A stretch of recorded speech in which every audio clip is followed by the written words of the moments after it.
All right, guys, we got something a little different planned today. We're going to make a clock out of this saw blade, and we're going to decorate it up with a little bit of resin. So let's get started.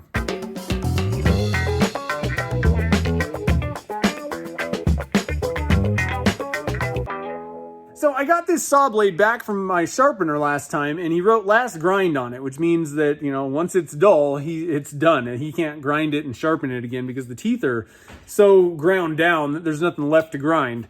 So I was looking at this, it's dull again at this point, which means it's toast. I can't use it as a saw blade.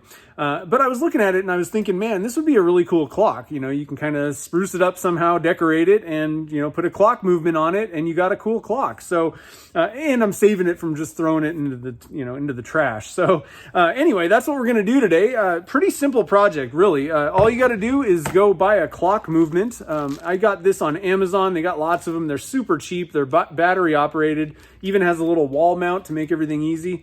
And all you do basically is just screw this thing onto whatever your clock faces. Now, I've never made one before, but it doesn't really get much easier as a project. So pretty cool. And you could do this with wood or any kind of, whatever you have laying around, you can make a clock out of it. So the first step is we need to go over and scuff this up. It's all shiny and smooth, and the resin's not going to really want to stick to it. So I'm going to hit it with some 60 or 80 grit sandpaper with my random orbit sander.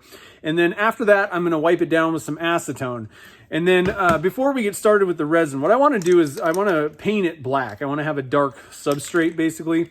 So I'm just going to hit this with probably just one coat of spray paint, and then let that sit overnight to make sure that that paint is totally dry. Then it's time to pull out the resin and have some fun.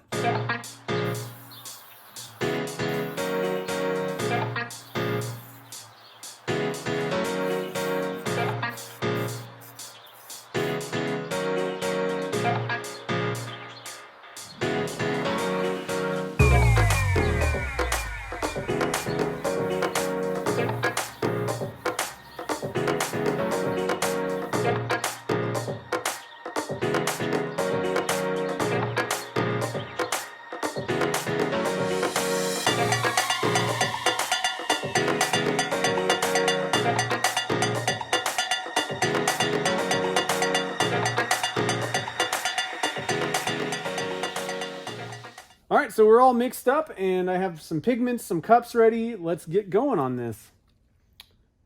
First, I'm going to dump off a little bit of resin in each one of these cups. I'm not even trying to be, particular about it, just putting whatever.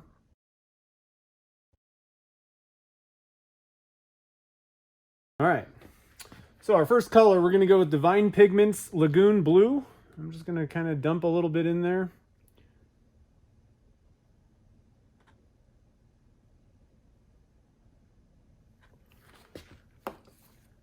Go with Divine Pigments White.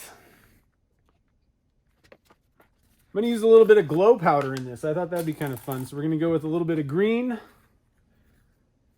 Well, this is a silly stick.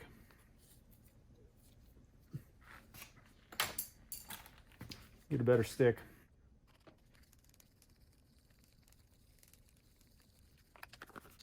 And a little bit of aqua glow as well.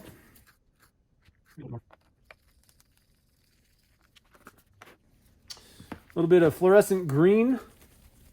Just shake this up. Really, you should stir these, but I think shaking it'll be good enough.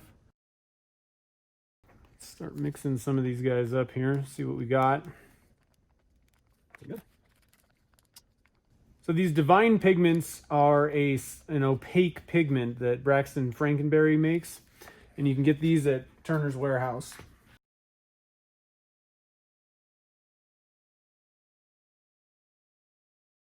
Go with a little Caster's Choice Plum Crazy. This is my color shift powder. Thought that'd be kind of fun to throw this in there. So we'll give it a good amount in there. With the black background, this color shift powder should really pop. And Caster's Choice Vibrant Pink. And I'm going to add a little bit of this ocean blue to the aqua. That way I can kind of differentiate the aqua glow.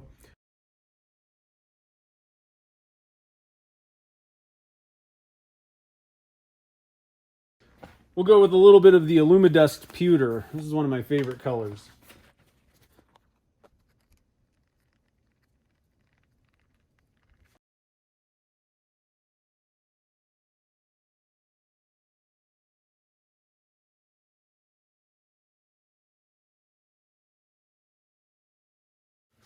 All right, guys, I am not an expert at all at doing this, but what I'm going to do is just add a little bit of clear just to get the surface wet, and then just kind of have at it, adding colors and doing different stuff with all the fun colors that we have.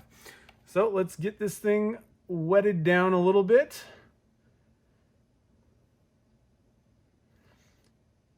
And as you can see, I'm just kind of trying to contain any mess that we have with this little box that I made.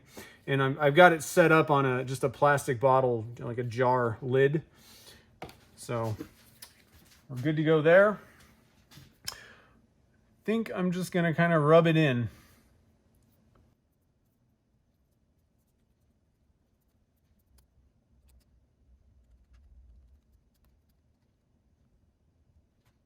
All right, next I'm going to add a little bit of glow powder here. So this is the green glow powder. Just going to add some little stripes.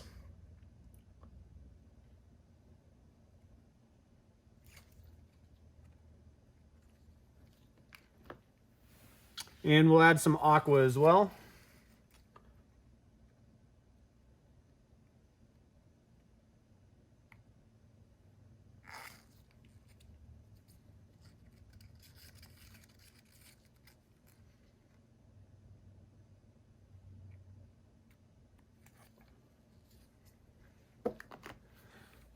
Now I'm just going to have at it.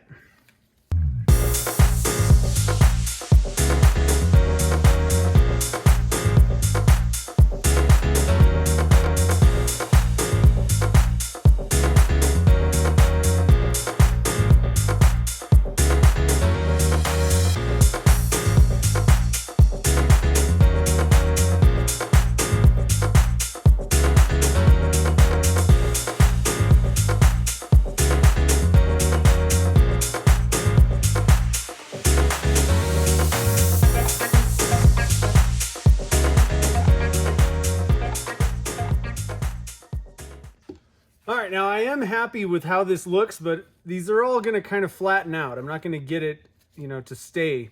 So I think what I'm going to do is we're going to start mixing this up a lot with the dryer here. That'll also help kind of pop any air bubbles that we have on the surface.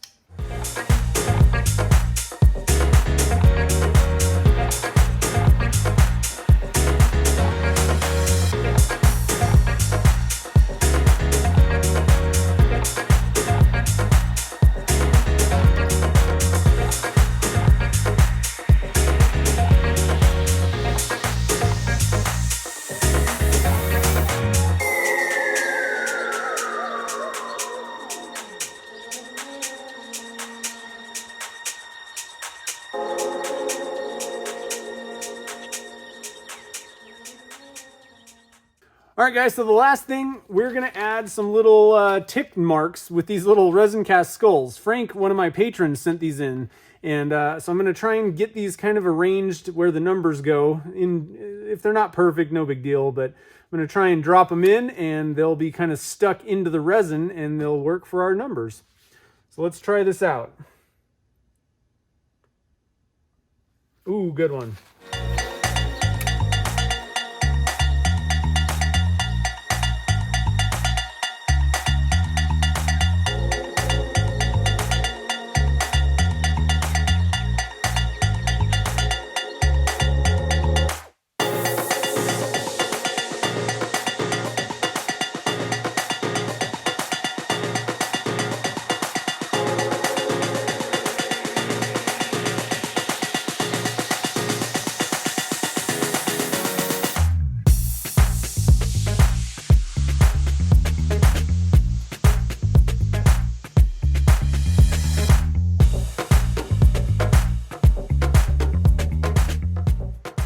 All right, I'm just going to let this sit overnight. Hopefully everything will skin up nicely, and we'll come back and see how it looks tomorrow. Only a couple minor flaws. A couple of these skulls aren't, lined up perfectly, but overall, the resin art looks fabulous on this. So the next step is let's mount the clock movement and get this thing hung up.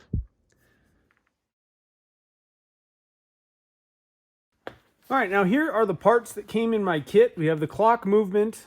You put the battery on this side. There's a little wall hanger that just kind of slips over the movement. We got a couple of washers, couple of hands. I didn't go for a seconds hand, just the hour and minute. We have a nut and a little button that kind of goes in the center to cap off the hands. Now, I'm also going to add something else to this. The problem I have with this is we have a 5/8 hole, and this nut is what holds the clock movement on, and it would fit right through my hole. So what I came up with is a little piece of wood and a little spacer that I found and drilled the perfect hole. So this fits over the clock movement, and the clock fits over that little spacer, and that does two things. That's going to put the movement, the hands, right in the center of that hole. But what I'm also going to do, get that off of there, I'm actually going to glue this onto my blade. That way, when we tighten down the nut, it'll actually hold onto this. Otherwise, if this wasn't glued onto my blade, it wouldn't work. It wouldn't actually hold the clock on there. So I'm going to get some 5-minute epoxy out, glue this to my blade, and then it's just a matter of assembling all the parts.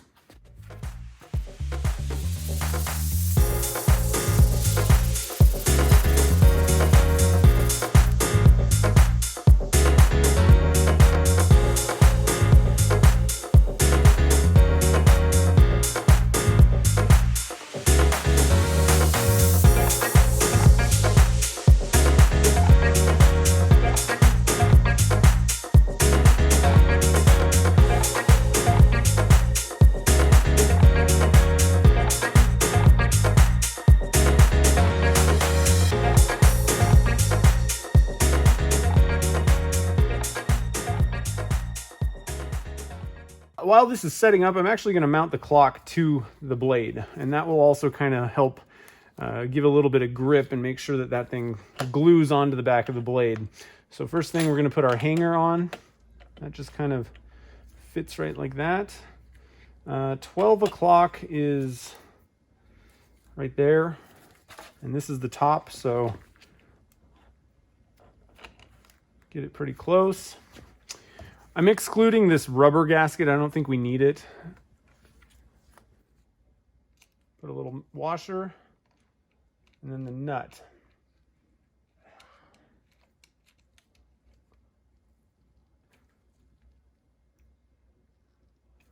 That'll just add a little bit of pressure on there, but at this point, basically, our clock is pretty much ready to go. I'm going to get a wrench and just give this a little bit of a tightening.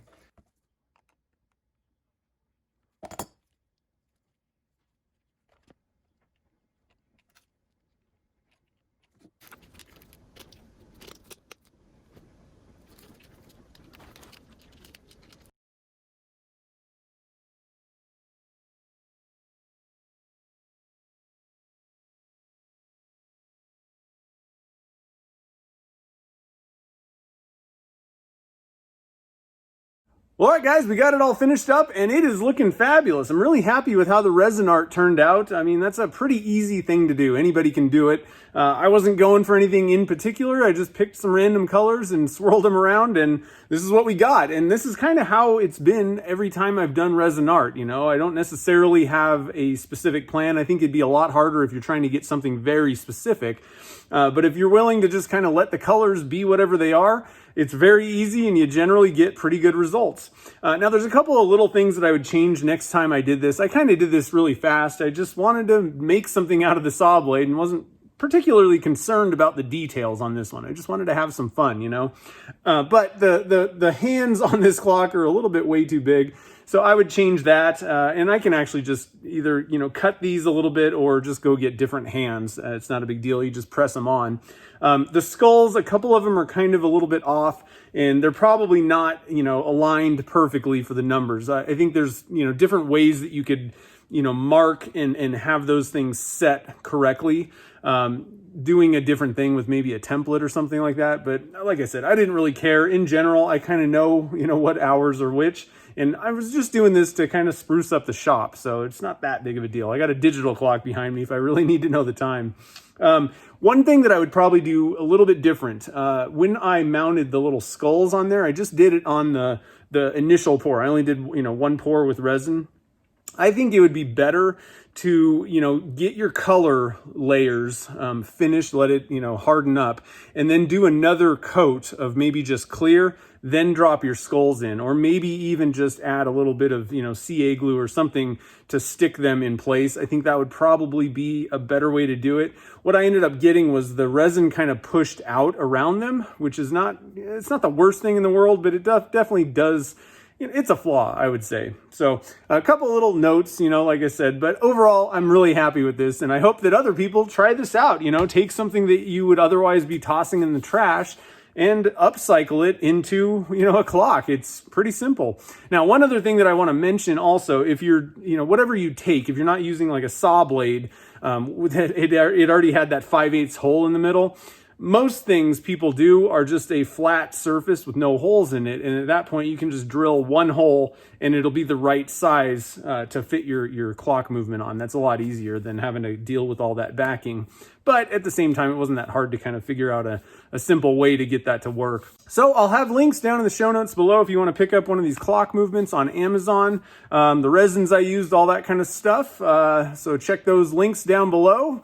But I hope you guys enjoyed this project. It was really fun. Like I said, kind of simple, pretty easy, but I think it's something that pretty much anybody can do. So I hope you guys try it out. If this is your first time on my channel, we do all kinds of resin casting projects, tips and tricks, and experiments around here. So if you're interested in that, definitely hit that subscribe button and hit the notification bell so you get notified when new videos get posted.